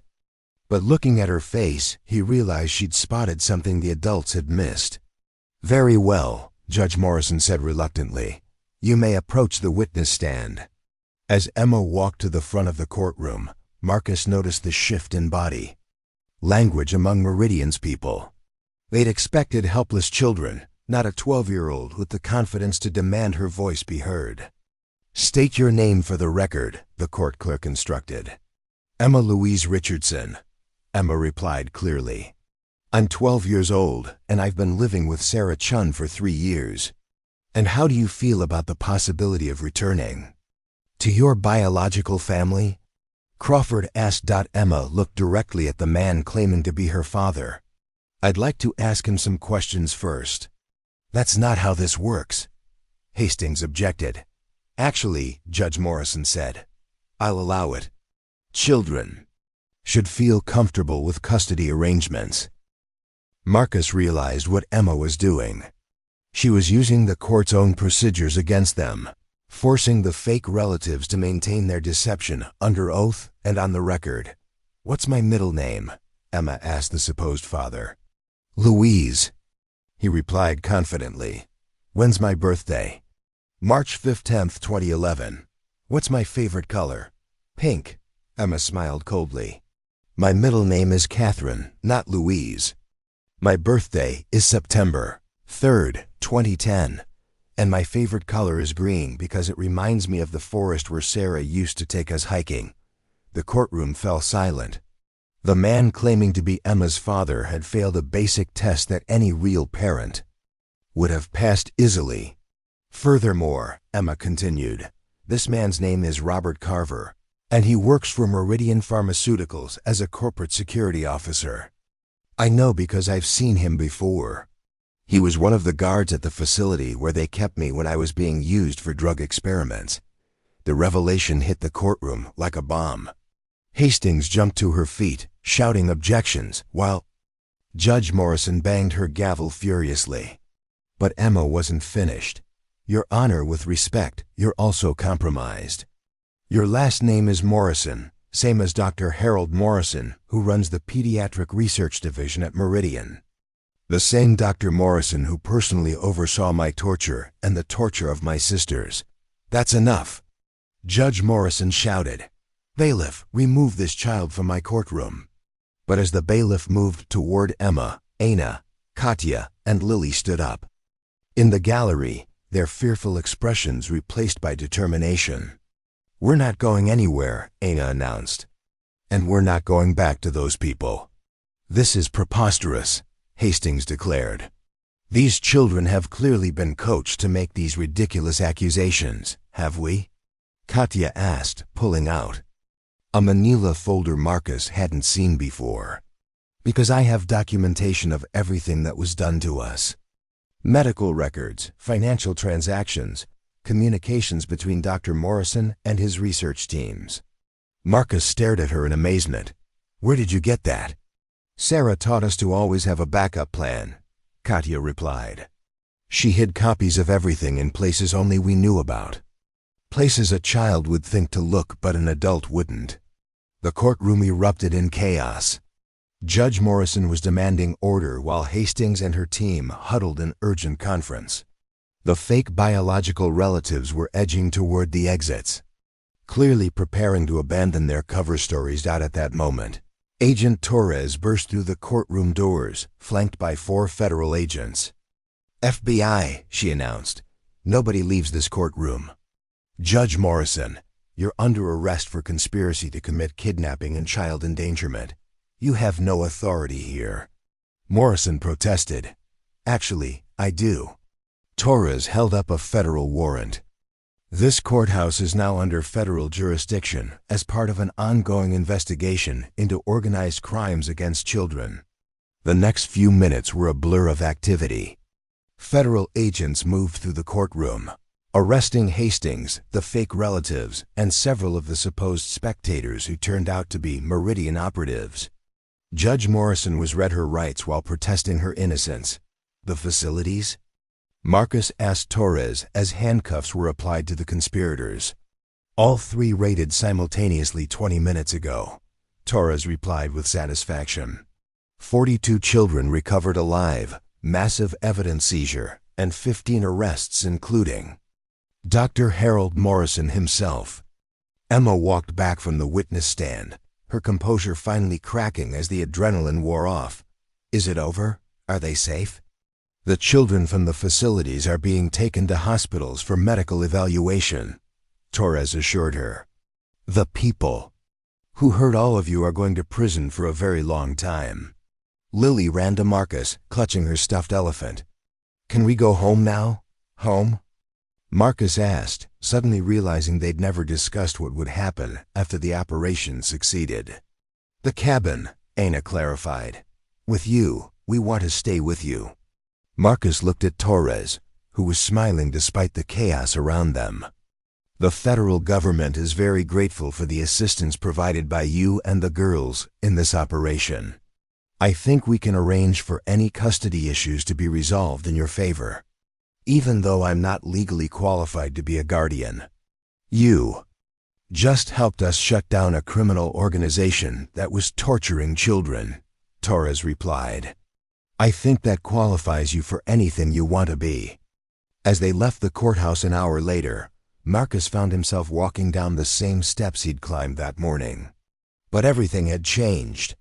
The 4 girls beside him were no longer victims hiding from their past, but survivors who'd helped ensure that no other children would suffer as they had. "What happens now?"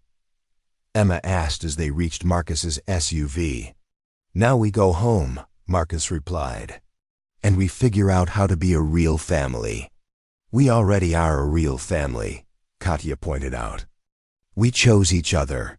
Sarah taught us that's what makes it real." As Marcus drove away from the courthouse, he caught sight of the federal agents loading prisoners into transport vehicles. Dr. Morrison was among them, his arrogant demeanor replaced by the pale shock of a man who'd finally been held accountable for his crimes. "Do you think Sarah would be proud of us?" Lily asked from the backseat. Marcus thought about the woman who'd risked everything to save 4 children, who'd trusted a killer to become their protector, who'd believed that love could triumph over evil. "Yes," he said with certainty. "I think she'd be very proud of all of us." That evening, back at the cabin, Marcus watched the news coverage of the Meridian scandal. Federal prosecutors were calling it the largest case of organized child abuse in American history. The pharmaceutical company's stock had collapsed, and executives were being arrested at their homes as additional evidence emerged. But for Marcus, The real victory was quieter and more personal. It was Emma reading a book by the fireplace. It was Anna and Katya working on a puzzle together. It was Lily falling asleep on the couch with her elephant clutched tight. It was the sound of children, feeling safe enough to simply be children. For the first time in his life, Marcus Kellerman understood what happiness felt like. He'd found his family in the most unlikely circumstances, and he'd helped them find justice for the wrongs done to them. He'd transformed from someone who took lives to someone who saved them. Tomorrow would bring new challenges. There would be legal proceedings, therapy sessions, and the long process of healing from trauma. But tonight, in a cabin surrounded by forest and filled with love, 4 children slept peacefully while their guardian kept watch. Sarah Chun's mission was complete.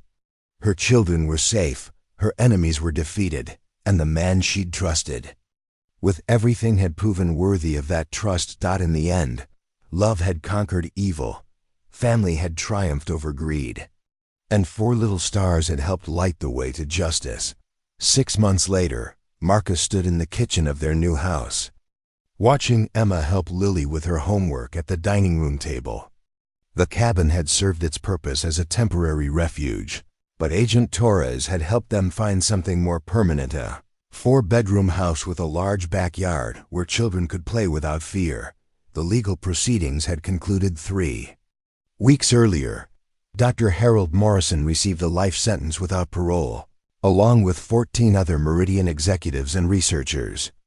The pharmaceutical company itself had been dissolved, its assets liquidated, to create a victim compensation fund.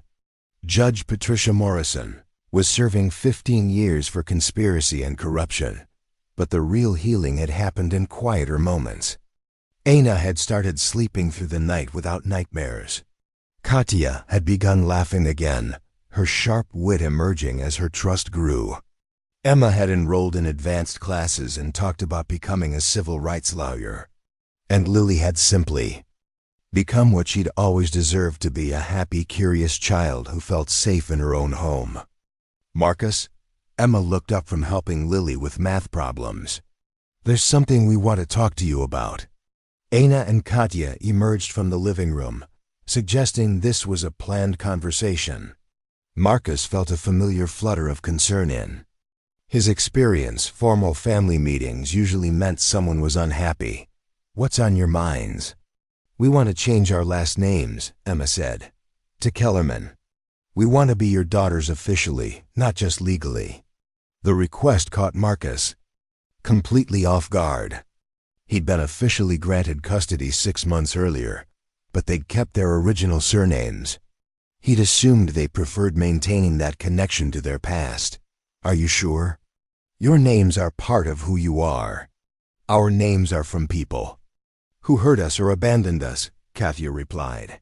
You're the one who chose us. You're the one who saved us. You're our real father. Marcus felt tears threatening, something that still surprised him after all these months. The man who'd once killed without emotion now found himself moved to tears by bedtime stories and scraped knees.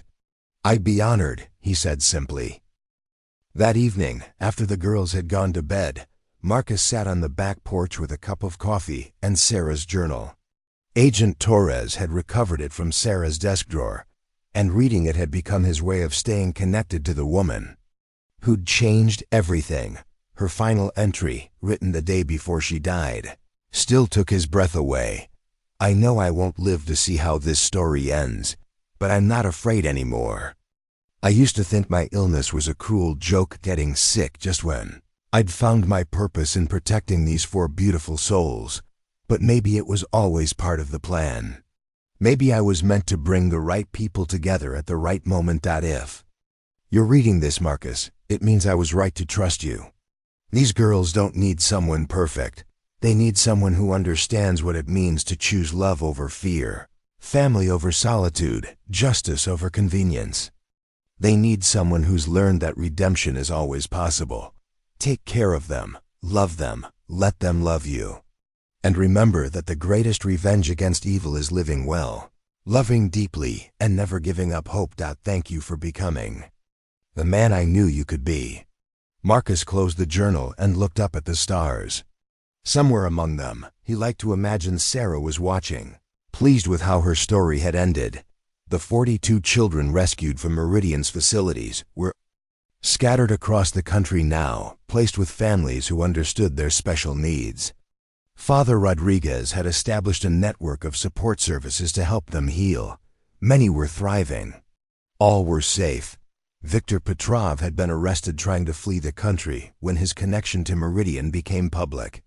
The assassination business that had once defined Marcus's life seemed like something from another person's existence. Marcus's phone buzzed with a text from Agent Torres, new case starting next week. Missing children, possible trafficking ring. Could use a consultant with your particular background. Interested? He smiled and typed back, only if it doesn't conflict with soccer practice and piano lessons. Her response was immediate. Those are exactly the kind of priorities that make you perfect for this work. Marcus had found his new purpose. The skills that had once made him a killer now made him uniquely qualified to hunt predators and rescue their victims. The federal government had quietly put him on retainer as a specialist in cases involving child endangerment. "Dad?" Lily's voice came from the back door. "I had a bad dream." "Come here, sweetheart." She padded across the porch in her pajamas and elephant slippers, climbing into his lap with the trust of a child who'd never doubted her safety in his arms. "Want to tell me about it?" "I dreamed that the bad men came back and took us away from you." "That's never going to happen," Marcus assured her. "The bad men are in prison and they're never getting out. And even if they did, I'd never let anyone take you away from our family. Promise, I promise.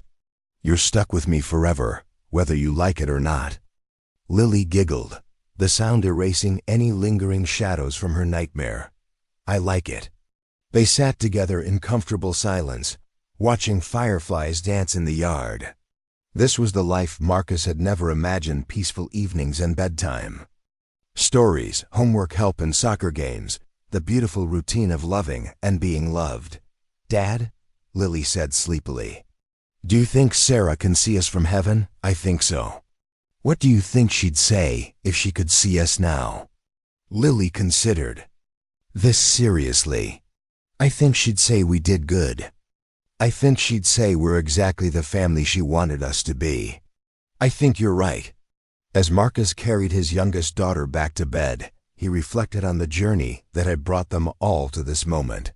He'd been sent to end Sarah Chun's life and had instead found his own. He'd climbed through a window as a killer and walked out as a father. The man who'd once believed that connections were weaknesses had learned that they were actually the greatest source of strength.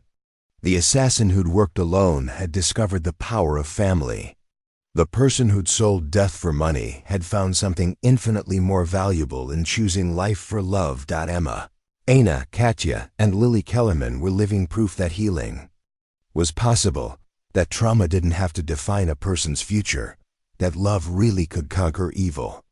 They were Sarah's legacy and Marcus's redemption. In the morning, there would be new challenges.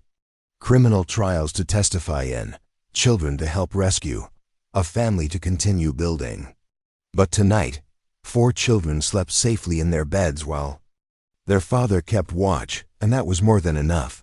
Marcus Kellerman had spent 8 years as a professional killer. He would spend the rest of his life as a professional protector. And in a house filled with laughter and love, he knew without question which role had made him truly successful. Sarah Chun's mission was complete. Her children were safe, her enemies were defeated, and the man she'd trusted with everything had become exactly who she'd known he could be. In the end, that was the greatest victory of all. The next morning brought unexpected visitors. Marcus was making breakfast when he heard cars pulling into their driveway. Through the kitchen window, he saw 2 black SUVs and immediately tensed, old instincts kicking in despite months of peaceful domesticity. "Girls, upstairs." "Now," he called quietly, but Emma was already at the window. "It's okay," she said, relief flooding her voice. I recognize one of them. It's Dr. Jennifer Walsh from the Trauma Center. Marcus relaxed as he realized this wasn't a threat, but likely a follow-up visit. Dr. Walsh had been working with several of the children rescued from Meridian's facilities, and she'd mentioned wanting to document the girls' recovery progress for her research on trauma rehabilitation. When Marcus opened the door, he found Dr. Walsh accompanied by 3 young adults he didn't recognize. They appeared to be in their early 20s, nervous but determined.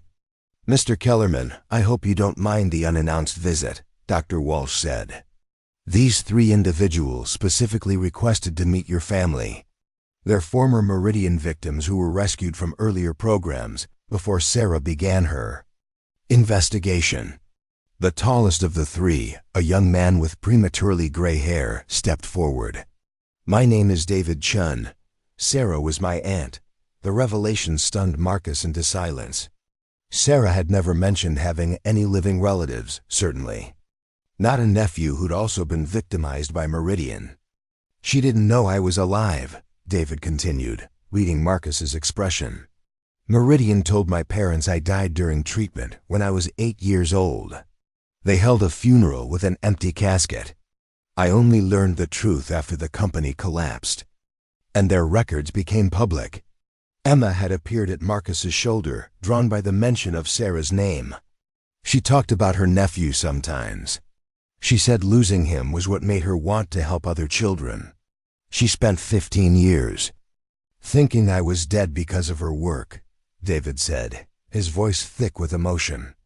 "When I found out she'd died trying to save kids like us, I had to come here. I had to see the children she protected." Aina, Katya, and Lily had joined them in the doorway, curious about the strangers who'd brought news of their beloved Sarah. Dr. Walsh gestured to the other 2 visitors.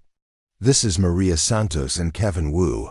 They were also in Meridian's early programs, rescued by different whistleblowers before Sarah's investigation." Maria, a young woman with scars visible on her arms, spoke softly. "We started a support group for survivors. There are 47 of us now, from programs going back 12 years. We wanted to thank your family personally." "Thank us?" Katya asked, confused. "For finishing what others started," Kevin explained. "For making sure Meridian could never hurt anyone else. For proving that survivors could fight back and win." Marcus invited them in, and soon the living room was filled with stories Marcus had never heard. David told them about Sarah's early career, how she'd joined Meridian believing she was going to help develop treatments for childhood diseases. Maria described the underground network of former victims who'd been quietly documenting Meridian's crimes for years. Kevin shared his work with the FBI, helping them track down other corporate entities that might be conducting similar programs. "There's something else," Dr. Walsh said as the afternoon wore on. "The Justice Department wants to establish a new task force specifically focused on crimes against children in institutional settings. They've asked me to recommend candidates for leadership positions." She looked directly at Marcus. "Your name came up repeatedly in their discussions." Marcus felt Emma's eyes on him, watching his reaction. "What kind of position?" "Director of Field Operations. You'd oversee rescue missions, coordinate with international agencies, develop protocols for extracting children from dangerous situations. It would mean travel, some risk, but also the chance to expand what you've been doing on a much larger scale." "It sounds important," Aina said carefully. "But what about us?" "That's exactly what I said," Marcus replied, putting his arm around her shoulders. "This family comes first, always." David cleared his throat. "Actually, that's another reason we came. Dr. Walsh told us about your concern for maintaining family stability while doing this work. We wanted to propose something." He pulled out a folder from his briefcase. "Several of us have established a foundation called the Sarah Chen Institute. We're creating a residential facility for survivors who need long-term care, and also a training center for professionals who work with traumatized children. We want you to consider having it built here," Maria added. On your property.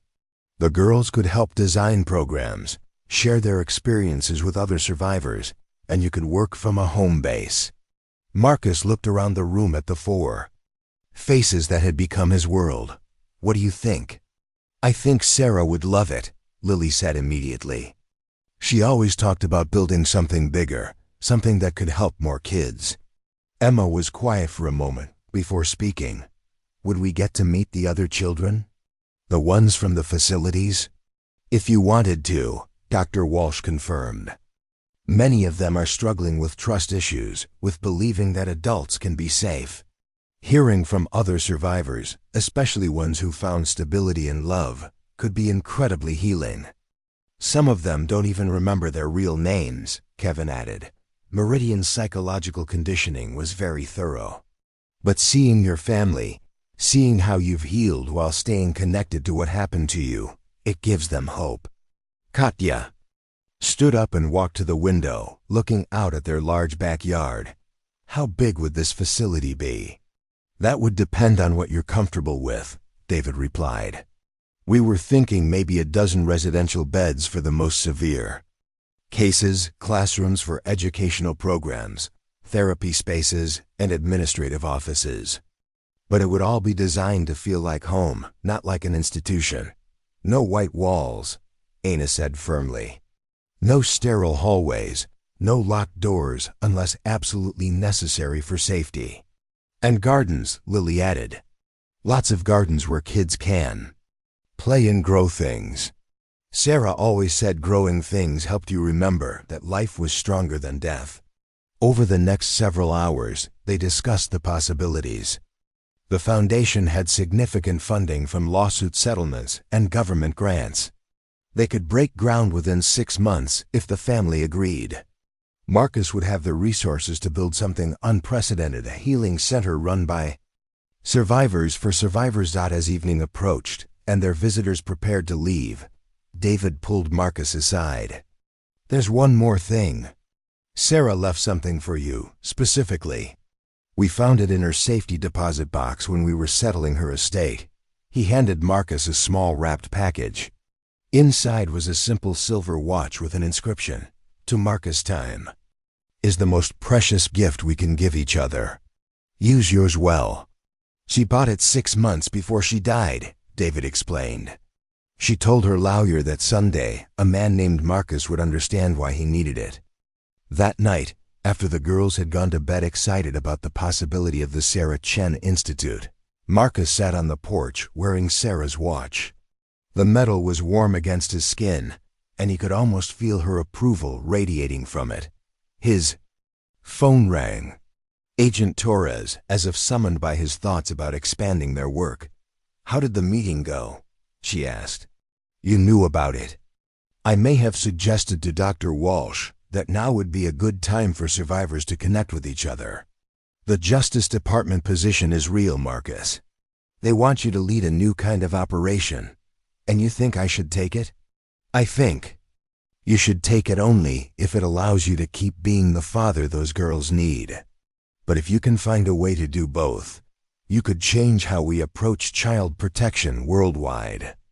Marcus looked up at the stars, thinking about the 42 children they'd rescued, about David and Maria and Kevin who'd survived similar horrors, about the unknown number of children still trapped in systems designed to exploit them.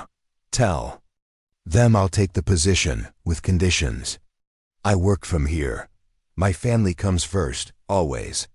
And any operation I run will be designed by survivors, for survivors. I'll pass that along. But Marcus, I think they'll agree to whatever you want. You've proven that sometimes the best way to fight monsters is to become something they never expect, someone who actually cares." 3 weeks later, construction began on the Sarah Chen Institute. The girls threw themselves into the project with enthusiasm, designing play areas and learning spaces based on their own experiences of what made them feel safe. Emma created a library with reading nooks designed for children who needed to hide while processing trauma. Aina designed art therapy rooms with natural light and plants. Katya planned meeting spaces where survivors could share their stories without judgment, and Lily insisted on a kitchen where children could learn to cook, because she said making food was how families showed love. Marcus found himself marveling at their resilience, their ability to transform pain into purpose. They'd taken the worst experiences of their lives and were using them to create something beautiful for other children. The first residents would arrive in the spring. 3 teenagers from a trafficking ring recently broken up in Florida. 2 children who'd survived medical experiments in an underground clinic in Texas. And a sibling group whose parents had sold them to researchers testing behavioral modification drugs. "Are you nervous?" Emma asked one evening as they reviewed the applications together. "Terrified," Marcus admitted. "What if we can't help them? What if we make things worse?" "Then we'll figure it out together," she replied simply. That's what families do. 6 months after the Institute opened, Marcus stood in the same kitchen where this story had begun, but everything was different. Through the window, he could see children playing in the garden Lily had designed. Some were his own daughters, others were residents learning to trust again. All of them proof that healing was possible. Sarah's watch ticked steadily on his wrist, marking moments that mattered. He thought about the man he'd been, climbing through windows to take lives, and the man he'd become, opening doors to save them. The greatest transformation hadn't been his own. It had been learning to see that transformation was possible for everyone, that no child was too broken to heal, no adult too lost to find redemption, no situation too dark to hold hope. In the end, Sarah Chun had done more than save 4 children. She'd created a ripple effect that would save countless others. She'd proven that one person's courage could change the world, one life at a time. And Marcus Kellerman, former assassin turned father and protector, wore her watch as a reminder that every second was an opportunity to choose love over fear, family over solitude, and hope over despair. The man who'd been sent to end her life had instead become the guardian of her legacy. And that legacy would live on in every child who found safety, every survivor who found healing, and every moment when good triumphed over evil. In the end, that was the greatest victory of all. Up next, you've got 2 more standout stories right on your screen. If this one hits the mark, you won't want to pass these up. Just click and check them out. And don't forget to subscribe and turn on the notification bell so you don't miss any upload from us.